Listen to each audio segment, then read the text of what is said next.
사람이 혼자 할 수 있는 일에는 한계가 있습니다. 이 사람은 혼자 살아갈 수 없기 때문에 함께 하는 것을 배우지 않으면 이 세상을 살아가기가 참 어렵습니다. 혼자는 뭐든지 잘하는데 함께라는 단어만 붙으면 잘 못하는 사람들도 많이 있습니다. 대인관계가 어렵기도 하고요. 자기 능력이 사라져버리는 그런 스타일의 사람도 있는 것을 보게 됩니다. 그런데 우리는 함께 살아가야 되기 때문에 함께 하는 일을 잘해야 합니다. 함께 할 때 더 시너지가 나고 함께 할 때 더 능력이 발휘될 수 있다면 그 함께라는 것 자체가 의미가 있고 또 그것을 통하여서 주시는 하나님의 은혜가 더 넘칠 것이기 때문에 그렇습니다. 우리 속담에 보면 백지장도 맞들면 낫다라는 말이 있습니다. 이 백지장은 맞들어봤자 아무 소용이 없어요. 왜냐하면 같이 붙들면 어떻겠습니까? 힘들어요. 혼자 드는 게 낫잖아요. 무겁지도 않은데. 그런데 함께하는 것이 얼마나 귀한 것인지를 잘 보여주는 말이다라고 이해할 수가 있다라는 것입니다. 출애굽기 17장에 보면 이 함께하는 것에 대해서, 이 공동체성에 대해서 하나님이 강조하시고 계신 사건이 있습니다. 그 사건은 바로 이스라엘이 아말렉과 전쟁할 때, 싸울 때 일어난 일인데요.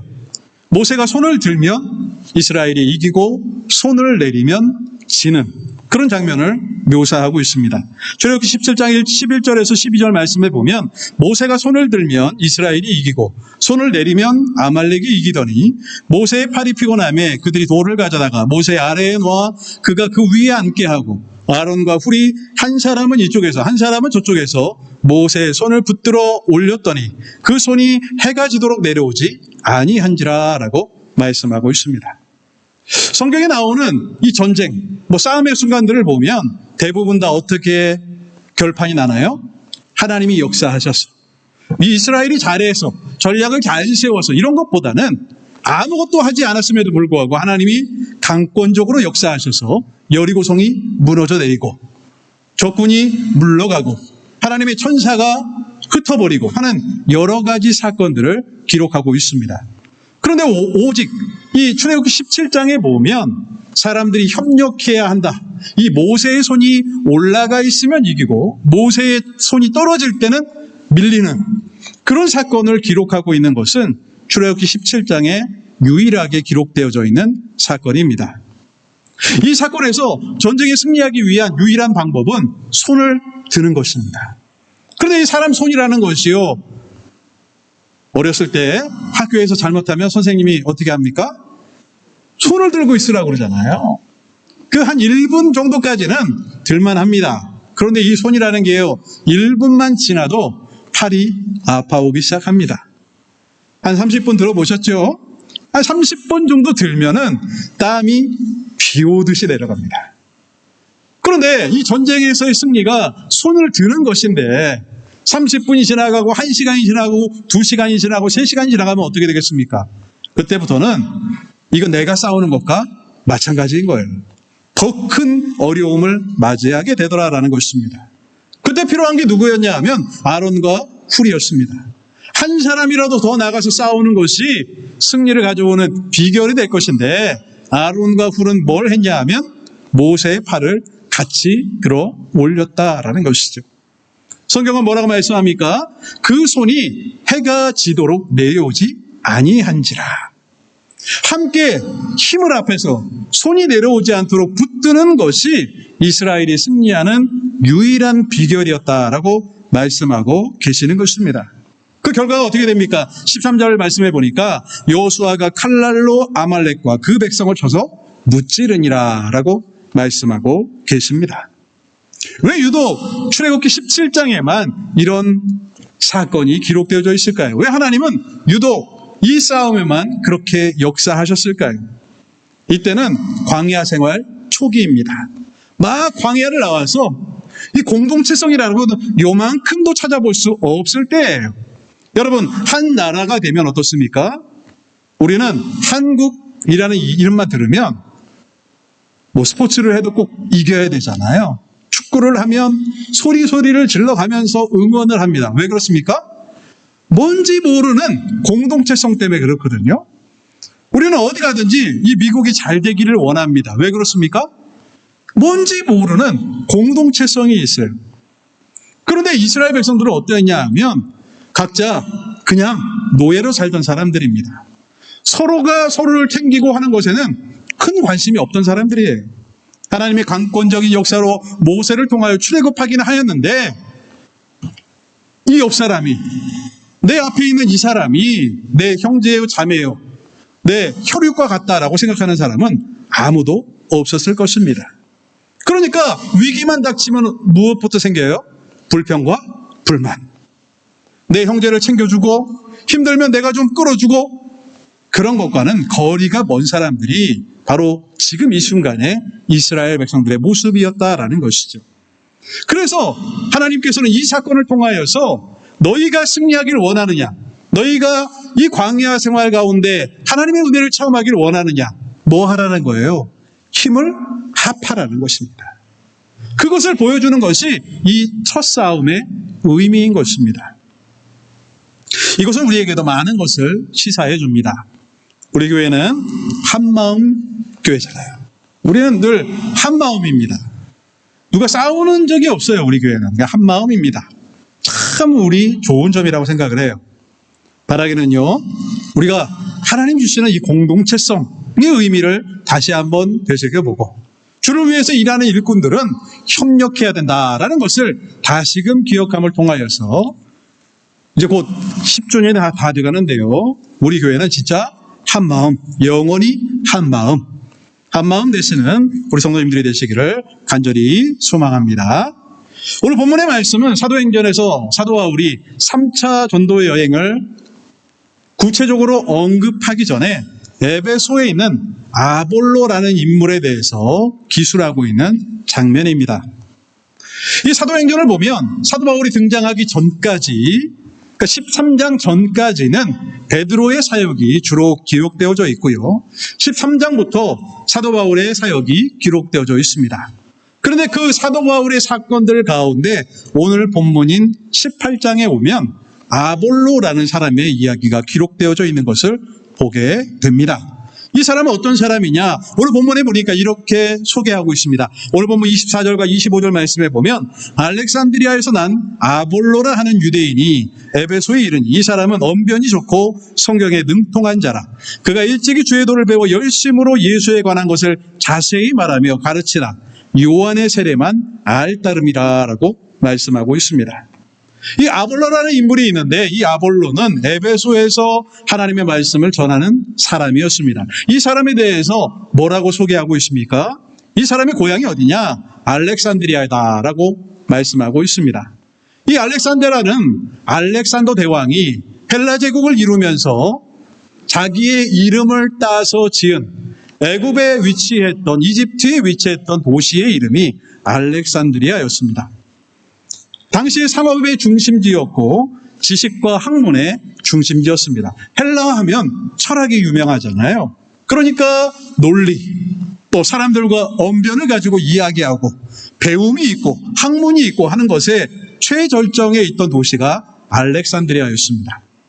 당시에 세계에서 가장 큰 도서관이 어디 있었냐 하면 저 알렉산드리아에 있었습니다.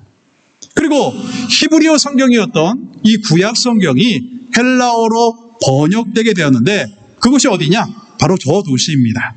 70명의 신학자들이 번역했다 해서 뭐 70인역이다 이렇게 이야기하기도 하는데요. 그 70인역이 번역된 곳이 바로 알렉산드리아입니다.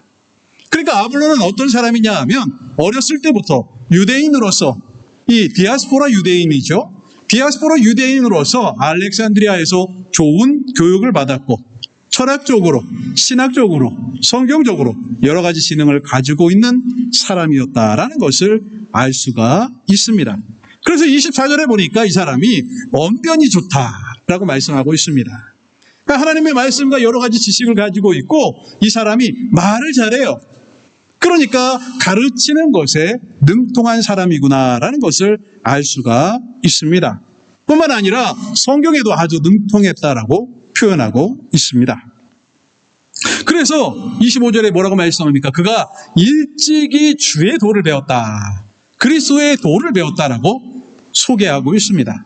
이 사람의 스승이 누구인지, 누구를 통하여서 그리스도에 대해서 배웠는지 정확히 알 수는 없지만 요한의 세례만 알 따름이다라고 이야기하는 것을 봐서는 요한의 제자들 중에 한 사람에게 사사받지 않았을까라는 추측을 해볼 뿐입니다.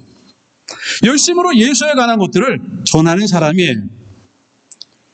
에베소에서 주님에 대해서, 예수 그리스도에 대해서 열심을 다해서 자신이 가지고 있는 배경과 여러 가지 지식적으로 가지고 있는 그 충만한 것들을 가지고 사람들에게 예수님을 소개하는 자가 아볼로였다라고 성경은 말씀하고 있습니다. 그런데 문제는 무엇입니까? 25절 끝에 보니까 이 아볼로가 한계점이 있었는데 그 한계가 무엇이냐 하면 요한의 세례만 알 따름이다라고 성경은 말씀하고 계십니다. 집안도 좋고 배경도 좋고 지식도 좋고 성경도 잘 알고 많은 것들을 갖추고 있는 사람이었는데 한계가 있었다라는 것이에요. 그것은 바로 요한의 세례만 알 뿐이다라는 성경의 말씀을 통하여 알 수가 있습니다. 여러분, 요한의 세례라는 것이 무엇입니까? 요한의 세례는 죄에 대한 이 회개에 대한 선포를 의미하는 것입니다. 그러니까 사람이 요한의 세례, 그 말씀을 통하여서 깨달을 수 있는 것은 내가 죄인이라는 것, 그리고 내가 죄인이기 때문에 하나님 앞에 회개해야 된다는 것, 이것을 배우는 것이다라는 것이에요.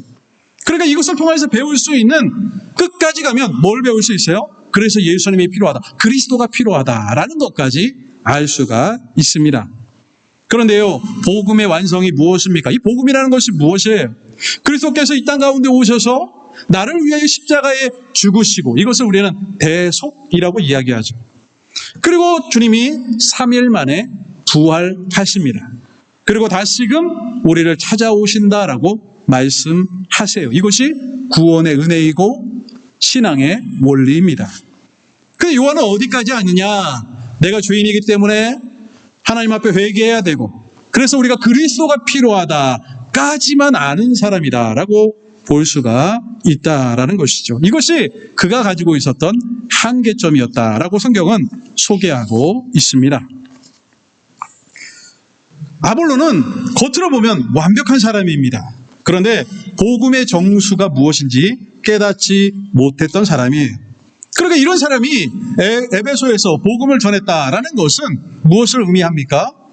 어쩌면 매우 똑똑해 보이고 잘하는 것처럼 보이는데 소경을 인도하는 것과 같을 수도 있다라는 것이죠. 왜냐하면 복음의 정수가 빠져 있기 때문에 그렇다라는 것입니다. 이런 부족한 아볼로이지만 이 사람은 하나님이 쓰시는 귀한 일꾼이 되었습니다. 하나님이 이 사람을 아주 귀하게 사용하세요. 오늘 본문에 보면 아볼로가 하나님께 귀하게 쓰임받을 수 있었던 이유에 대해서 말씀하고 있습니다. 자, 우리는 오늘 이 말씀을 통하여서 그것을 한번 찾아보려고 해요. 아볼로는 왜 하나님이 쓰시는 일꾼이 될 수 있었는가? 그러면 하나님이 이 시간, 이 시대에 쓰시고 있는 나는 어떤 삶의 자세, 어떤 신앙의 자세를 가져야 할까? 이 아볼로를 통하여서 배워보기를 원하는 것입니다. 첫 번째로 이 아볼로는 어떤 사람이었느냐? 배우려고 하는 자세가 되어 있던 사람이었다라고 오늘 성경은 말씀하고 계십니다. 여러분, 신앙은 어떻게 출발하느냐? 은혜로 출발합니다. 우리의 신앙이라는 것은요, 하나님의 강권적인 은혜로 시작하게 되어 있어요. 내가 예수 믿어야지. 내가 교회 가야지. 누가 나 초청했으니까 한번 가봐야지. 이 사람들은 내가 뭘 했다고 생각을 해요. 그렇지만 하나님이 우리를 택하시고 하나님이 우리에게 은혜를 주셨을 때에 우리는 그 음성에 반응할 수 있게 됩니다. 여러분, 수없이 많은 사람들을 초청하고 수없이 많은 사람들에게 복음을 전하는데 누군가는 복음을 듣고 누군가는 복음을 듣지 않는 이유가 무엇일까요? 바로 하나님의 은혜가 다르다라는 것이죠. 나를 택하셔서 그 하나님의 복음이 내 마음밭에 뿌리 내릴 수 있는 것은 오로지 하나님의 은혜밖에 없다라고 성경은 분명하게 말씀하고 계십니다. 그러니까 신앙이라는 것은 출발점은 하나님의 은혜로 되어지는 것이죠. 그러면 그 은혜로 되어진 우리의 신앙이 성장하려면 어떻게 해야 됩니까? 배워야 됩니다. 말씀을 배워야 돼요. 하나님의 은혜로 내가 교회까지 오고 내가 하나님의 은혜로 예수를 믿는 것까지는 왔는데 그 예수가 어떤 분인지, 하나님을 믿으려면 어떻게 살아가야 되는지 배움이 없으면 거기서 끝난다라는 것이죠. 그래서 다음에 필요한 게 무엇이냐? 살아가기 위해서는 배워야 한다라는 것입니다. 하나님의 말씀을 배워야 하고요. 그 말씀을 통하여서 내가 조금씩 성장해 나가야지만 비로소 하나님이 원하시는 삶의 열매를 맺으며 살아갈 수가 있다라는 것입니다. 여러분, 배움 없는 믿음은 흔들리게 되어 있습니다.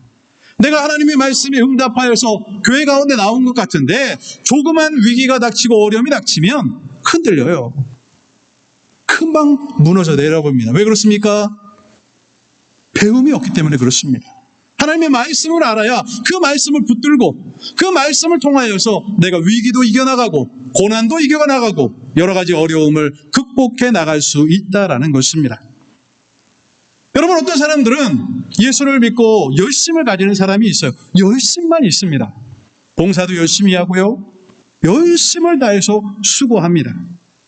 어떤 분들을 보니까 예수가 처음 믿고요. 교회 나와서 그냥 봉사만 열심히 하는 분들이 있어요. 너무 고맙죠. 너무 고마워요. 어떤 교회 가면 하루 종일 믿은 지 얼마 안 된 분이 아침부터 저녁까지 계속 주차 관리만 해요. 근데 여러분, 그 영혼을 죽이는 일입니다. 배움 없는 열심은 방향을 잃기 쉬워요. 우리는 어디로 가야 되는지, 난 누구를 믿고 있는지, 예수를 믿는 사람은 어떻게 살아가야 되는지 아무것도 모른 채 교회 생활만 열심히 합니다. 주차 관리만 열심히 해요. 그런데 그 교회에서는 그분을 너무 좋아하거든요. 이 무더운 날에 누가 그런 일을 하겠습니까? 이 아볼로가 가지고 있었던 문제가 바로 여기에 있다라는 것이에요. 요한의 세례만 아는 사람, 배워야 할 것이 있는데, 깨달아야 할 것이 있는데, 그리스도를 통하여서 은혜의 깊숙한 체험을 가져야 되는데 알지 못하는 사람들이 있다라는 것이에요. 여러분, 선생님들을 보세요. 선생님들이, 어떤 선생님은 정말 열심히 공부하는 선생님이 있어요. 계속 배우는 선생님이 있습니다. 한 해가 지나갈수록 그 선생님은 계속해서 성장해 나갑니다. 그런데 어떤 선생님들 보면 공부라는 걸 하지 않는 선생님들이 많아요. 왜냐하면 매년 똑같은 걸 가르치거든요. 그러니까 매년 똑같은 걸 가르치니까 공부할 필요가 없는 거죠. 그냥 매년 똑같은 제자들만 바뀌는 거예요. 제자들만 바뀌고 나는 공부 안 하고 시간만 계속 흘러나가는 거죠. 여러분, 그 선생님 발전할 수 있을까요? 발전할 수가 없습니다. 설교자도 마찬가지예요. 설교자도 매번 공부하지 않으면 맨날 똑같은 소리 합니다. 이번 주도 똑같구만. 다음 주도 똑같겠지. 뭐 그렇게 될 수밖에 없어요. 공부하지 않으면 맨날 똑같습니다. 배움이 없다는 것은요, 매우 위험한 상태를 의미하는 것입니다. 우리 주변에도 보면 세상에 많은 믿음을 가졌다고 이야기하는 사람들이 자기 경험과 자기 지식으로 신앙생활하는 사람들이 많습니다. 왜 그럴까요? 하나님의 말씀을 온전히 알지 못하기 때문에 그들은 자기 경험으로, 내 지식으로 신앙생활하는 것입니다. 그래서 깊숙이 이야기를 나눠보면 이분이 제대로 믿고 있는 게 맞는가? 라는 생각이 드는 그런 분들도 많이 있다라는 것입니다. 그리고 또 어떤 문제가 있습니까? 조금 알고 나면 더 배우는 것을 멈추는 분들도 많이 있습니다. 그런데 우리에게 중요한 자세는 무엇입니까? 나는 오늘도 배우는 사람이다. 누구에게요? 예수 그리스도에게 오늘도 나는 배워야 하는 사람이다 라는 마음을 가져야 한다는 것이에요. 우리는 계속 배워야 하고 배우기 위해 힘써야 합니다. 그리스도의 말씀을 통하여서 오늘도 배워야 하고요. 그 말씀이 내 삶을 살아 역사할 수 있도록 그 배움을 가지고 살아가야 한다라는 것입니다. 잠언 9장 9절 말씀에 보면 지혜 있는 자에게 교훈을 더하라. 그가 더욱 지혜로워질 것이요 의로운 사람을 가르치라. 그의 학식이 더하리라 라고 말씀하고 계십니다. 이 배움이라는 것은 끝이 없는 것입니다. 그냥 단순히 성경 말씀뿐만 아니라 우리 일생을 되돌아보아도요, 삶 속에서 우리가 배워야 될 것은 너무 많습니다. 요즘은 특히 정말 많잖아요. 바라기는요, 우리 모두가 다 이 배움을 계속해서 끊이지 않고 열심을 내모 통하여서 하나님의 말씀을 늘 배우고 익히고 그 말씀대로 삶을 살아가시는 우리 성도님들이 되시기를 간절히 바랍니다. 두 번째로요, 이 아볼로가 하나님께 쓰임받을 수 있었던 결정적인 이유는 겸손의 자세를 가지고 있었던 사람이기 때문에 그렇습니다. 여러분이 배우려면 어떤 마음이 있어야 되나요? 겸손해야 돼요. 이 배우기를 싫어하는 사람들이 보면 대부분 다 교만합니다. 다 아는 건데 뭐. 그렇잖아요. 여러분 이 말씀 모르세요? 아볼로가 누군지 모르세요? 다 아시잖아요. 그런데도 불구하고 말씀에 귀를 기울이는 것은 무엇 때문에 그렇습니까? 그래도 나는 겸손하게 하나님의 말씀 앞에 엎드리는 거잖아요. 제 말을 듣기 위해 오신 게 아니라 하나님 말씀 앞에 엎드리는 거잖아요. 그 겸손의 자세가 우리에게 요구된다라는 것입니다. 오늘 본문 26절에 보니까요, 그가 회당에서 담대히 말하기 시작하거늘 브리스길라와 아굴라가 듣고 데려다가 하나님의 도를 더 정확하게 풀어 이르더라라고 말씀하고 계십니다. 이 아볼로는 어떤 사람이냐 하면 지식적으로, 성경적으로 풍성한 지식을 가지고 있었던 사람입니다. 언변도 뛰어났고요. 이미 에베소 교회에서 한자리 하고 있는 사람이에요. 말씀을 증거하고 있는 사람입니다. 그런데 브리스길라와 아굴라 뭐 하던 사람들인가요? 천막 파는 사람들이잖아요. 물론 이 브리스길라는 뭐 귀족 출신이다라는 설도 있습니다만은 여하튼 지금 이 상태에 이들이 하는 일은 뭐냐 하면 천막 만드는 일을 하는 사람들입니다. 뭐 귀한 옷을 입고 뭐 거창하게 그렇게 다니지 않았을 거예요. 그런데 브리스길라와 아굴라가 아볼로의 설교를 듣고 나니까 저 사람에게 필요한 것이 복음의 정수가 빠졌구나. 좋은 말씀을 전하는데 정말 중요한 것이 빠졌구나라는 것을 깨닫고요. 데려다가 하나님의 도를 더 정확하게 풀어 이르더라라고 말씀하고 있습니다. 여러분 많은 사람들은 이런 것들을 싫어합니다. 지가 뭘 얼마나 안다고. 내가 이미 에베소에서 말씀 전하는 자인데 어디 천막 짓는 자들이. 많은 사람들이 그렇게 생각해요. 그러나 아볼로는 그렇지 않았습니다. 이것이 하나님의 말씀인 것을 깨닫고 귀를 기울입니다. 이것이 복음의 정수이구나. 복음이라는 것이 이렇게 이어지는 것이구나 라는 것을 깨달았습니다. 그것은 바로 아볼로가 겸손의 자세를 가지고 있었기 때문에 가능한 일이었다라는 것입니다. 여러분, 협력의 중요한 원리는 무엇이냐 하면 겸손이에요. 우리가 하나가 될 수 있는 것, 우리가 서로 협력할 수 있는 것은 내가 겸손해야지만 가능한 것입니다. 사람들은 겸손이라는 것을 고개 숙이는 것이라고 생각해요. 그냥 남들 앞에서 예. 그러면 저 사람 참 겸손해 라고 생각합니다. 그런데 여러분, 진정한 겸손은 그런 것이 아니에요. 다른 사람의 말에 귀 기울여 주고요. 내가 아는 것처럼 느껴져도 그 사람의 말을 잘 들어주는 것, 그리고 그 말에 동의하고 또 격려해 주는 것, 이것이 우리가 가져야 될 겸손의 모습이다라는 것을 아볼로의 태도를 통하여 배울 수가 있다라는 것입니다. 여러분, 신앙생활을 오래 하다 보면 어떻습니까? 그것도 모를까 봐. 그럴 때가 많아요. 어떤 분들은 하나님의 말씀을 전할 때에도 예전에 어떤 교회들 보면 그래요.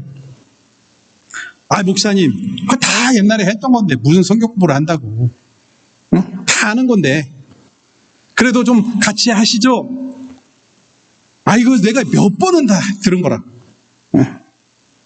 내가 교회 생활을 몇십 년을 했는데. 여러분, 그러기가 쉬워요. 우리 교회에서는 제가 잘 어립니다.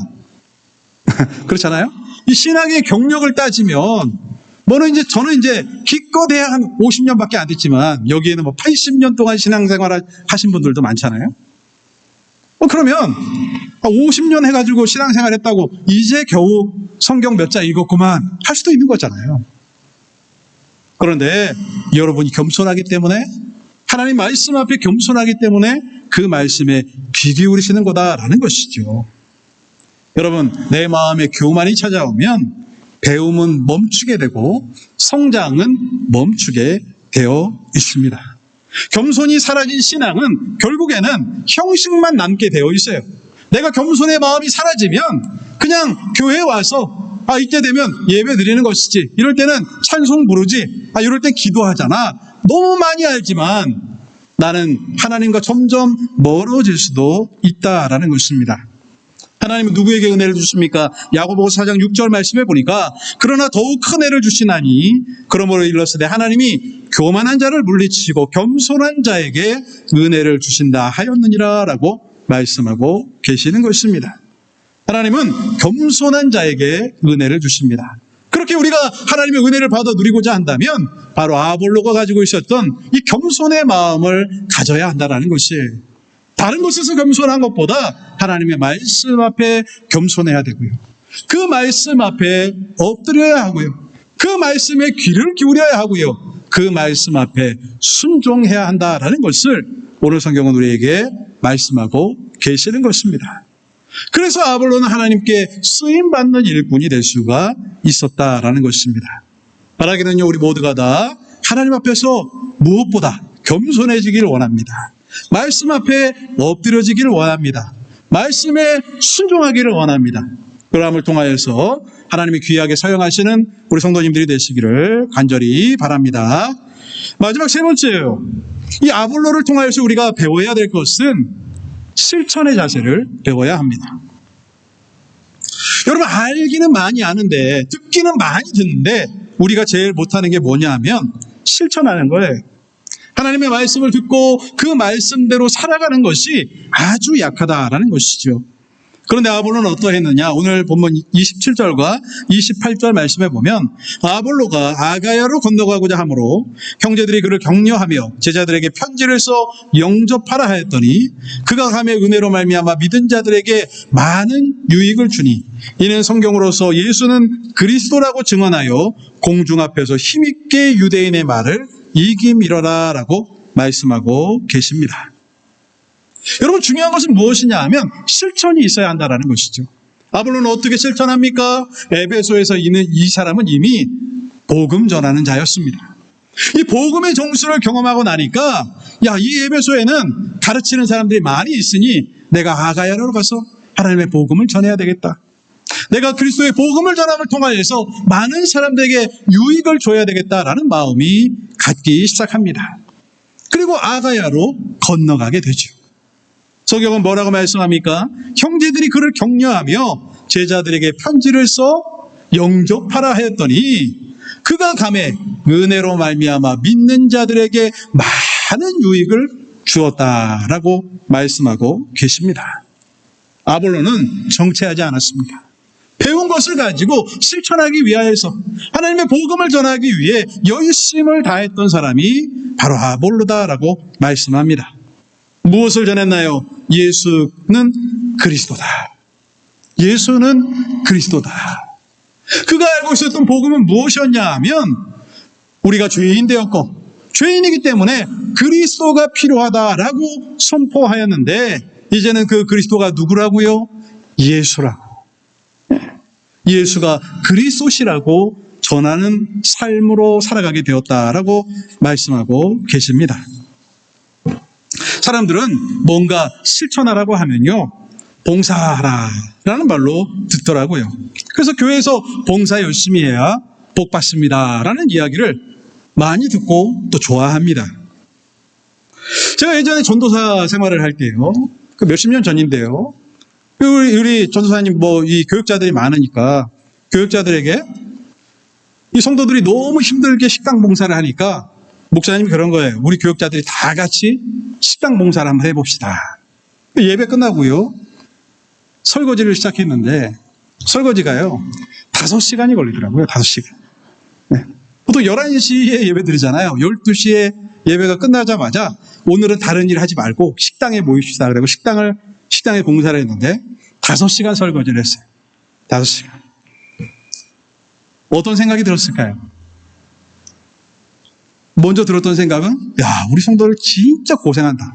땀 뻘뻘 흘리면서 이 힘든 일을 매주 한다니 너무 힘들겠다. 또 한편에 들었던 생각이 제가 무엇이었냐면, 근데 이거 도대체 왜 하는 거지? 밥 안 먹으면 안 되나? 제가 제일 먼저 들었던 생각이 그거였어요. 제가 그 이야기를 입 밖에 내면 요거도 먹을 거 아니까 입 밖에 내진 않았습니다만은 도대체 이 밥은 왜 먹어야 되는 걸까? 이럴 것 같으면 안 먹는 게 낫지. 식당 봉사하는 날에는요, 이분들의 삶을 체험해 보니까 교회 생활, 예배 생활, 성도와 교제 이런 것들은 불가능해지는 거예요. 그냥 아침부터 저녁까지 저희는 설거지만 했지만 그분들은 오전에 와서 뭘 또 해요? 토요일에 와서 또 뭘 해요? 먹을 거 준비해야 되잖아요. 썰고 요리하고 다 준비해야 되잖아요. 그거 끝나면 설거지 5시간 해야 되고요. 야, 이 밥은 도대체 왜 먹는 걸까? 그런 생각이 들더라고요. 내가 담임 목사 같으면 이 밥 먹는 거 때려치우겠다. 그런 생각이 들더라고요. 그래서 저는 일하는 거 안 좋아합니다. 교회에서 일하자고 하는 거 싫어해요. 일도 안 만들고 행사도 싫어하고 다 싫어합니다. 교회에 오면 여러분 열심히 실천한다는 것은 무엇을 의미하는 거냐면 하나님의 말씀을 듣고 사랑을 나누고 하나님의 말씀을 듣고 서로 돕고 다른 사람의 이야기를 들어주고 함께 격려하고 이런 게 중요한 거지. 그 밥 먹는데 모든 체력과 열정과 모든 것을 쏟는 것이 다가 아니잖아요. 그런데 이렇게 살아가는 사람들이 많습니다. 한국에 가면 엄청 많아요. 여러분 한 10몇 명, 20명에서 3,000명 밥한다는 게요. 말도 안 되는 일이에요. 그런데 그렇게 하는 것을 보았습니다. 야고보서 1장 22절에 보면 너희는 말씀을 행하는 자가 되고 듣기만 하여 자신을 속이는 자가 되지 말라. 여러분 이 봉사를 통하여서 사람들은 자기 자신을 속입니다. 내가 이 교회 나와서 봉사하고 있어. 난 신앙이 좋지.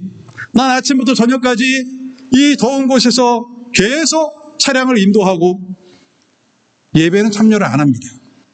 나는 헌금을 계수하느라 하루 종일 회계실에서 고생을 하지. 그리고 자신을 속입니다. 나는 신앙인이라. 나는 예수를 믿는다고. 여러분 어쩌면 그분들은 일하기 위해 교회에 오는지도 몰라요. 교회는 일하러 오는 곳이 아닙니다. 하나님의 은혜를 가지고 그 은혜를 가지고 다른 사람들에게 용기를 주고 힘을 주고 격려하고 기도해주고 서로 사랑하고 아끼고 나누는 것이 성도의 삶인 것이지 일하는 데 주의를 다 쓰는 것은 하나님의 원리와도 맞지 않다라는 것을 우리는 알아야 한다는 것입니다. 여러분 그것을 깨닫기 위해 필요한 것은 무엇입니까? 하나님의 말씀을 온전히 알아야 돼요. 성경 어느 곳에도 교회 가서 주일이 되면 하루를 열심히 아침부터 저녁까지 일해라 라고 써 있는 말씀은 없습니다. 그럼 또 이렇게 이야기하죠. 섬기는 자가 되라고 했으니까. 그 섬김이라는 게 밥하라는 것이 아니잖아요. 그 섬김이라는 것이 예배를 등한시하고 다른 일에 열심을 내라는 것이 아니잖아요. 듣기만 하여 자신을 속이는 자가 되면 안 됩니다. 말씀을 들으면 실천해야 돼요. 말씀을 듣기만 하고 실천하지 않는 것이 우리 한국교회, 우리 한인교회가 가지고 있는 가장 큰 문제입니다. 한국에 가면 많은 교회들이 아멘 대회를 엽니다. 주일이 되면 아멘 대회가 열리죠. 누가 아멘을 잘하나 목사님은 그것을 관찰합니다. 그리고 아멘을 잘하는 분이 있으면 목사님은 참 좋아합니다. 우리 교회도 예전에 한 분 그런 분 계셨잖아요. 저는 그분 때문에 너무 힘들었어요. 왜 이렇게 시끄럽게 하는지 그냥 좀 잘 들었으면 좋겠는데. 그리고 이 설교 시간에 아멘 하는 것 우리만 해요. 우리만. 한국 사람만. 이 한국적이라는 게 요즘은 이제 K컬처다 해가지고 한국적인 것이 세계적입니다. 이렇게 이야기하는데요. 신앙에서는 좀 다릅니다. 한국인만 하는 것은 좀 주의할 필요가 있어요. 이것이 성경적이냐를 되돌아봐야 돼요. 왜냐하면 옛날부터 없었던 것을 우리가 만들어낸 거잖아요. 그러면 주의해야 합니다. 그 아멘 대회가 열리는데요.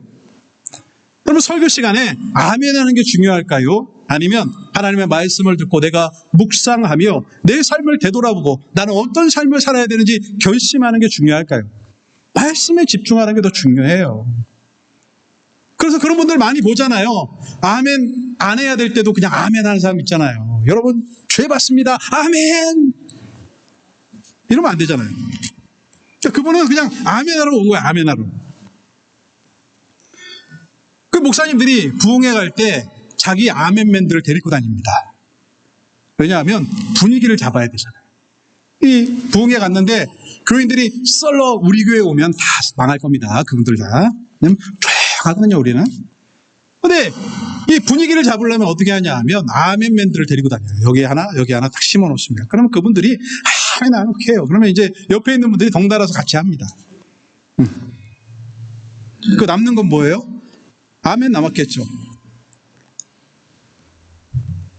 이러한 신앙생활을 해서는 안 된다라는 것이에요. 이 아볼로는 이와는 다른 사람이었습니다. 말씀을 들으며 묵상하고 그 말씀을 실천하고 그 말씀을 통하여서 자신의 삶을 변화시키는 사람이었습니다. 그가 후에는 어떤 평가를 받게 되나요? 고린도전서 3장 4절에서 6절까지 말씀을 보면 어떤 이는 말하되 나는 바울에게라 하고 다른 이는 나는 아볼로에게라 하니 너희가 육의 사람이 아니리요. 그런즉 아볼로는 무엇이며 바울은 무엇이냐? 그들은 주께서 각각 주신 대로 너희로 하여금 믿게 한 사역자들이니라. 나는 심었고 아볼로는 물을 주었으되 오직 하나님께서 자라나게 하셨나니 라고 말씀하고 계십니다. 이 고린도 교회에 파벌이 생긴 거잖아요. 나는 베드로 파야, 나는 바울 파야, 나는 아볼로 파야, 나는 예수 파야.